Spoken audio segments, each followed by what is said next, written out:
Sizlardan iltimos qilaman. Farzandim uchun yordam beringlar. Farzandim buyrak saratoni bilan kasallandi. 10 oydan beri bitta buyragini oldirib tashladim. Operatsiyadan keyingi holatlari bu. Bu kichkina go'dak hozir juda ham qiynalyapti operatsiyadan keyin, ximiyadan keyin. Buni katta odam ham qiynaladi olgandan keyin. O'zlaring juda yaxshi bilasizlar bu kasallikni. O'simta kasalligi eng xavfli kasallik. Buni o'zimizda davolattirdim, baribir natija bo'lmayapti. Shuning uchun men chet davlatga olib chiqishim kerak, Hindiston davlatiga borishim kerak.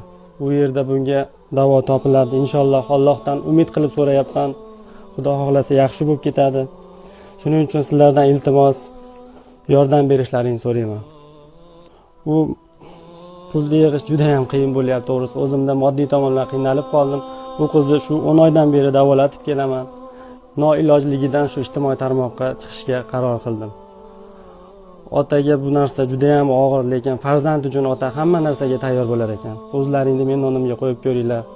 Meni tanigan, bilgan, saxovatpesha insonlar. Mana shu ekraningda ko'rib turgan telefon nomerlar o'zimniki. Kartalar o'zimniki, ikkovi ham Uzcard, Humo kartalar. Agarda Hindistonga borgan shu boshidan o'tkazgan insonlar bo'lsa, menga yo'l yo'riq ko'rsatinglar.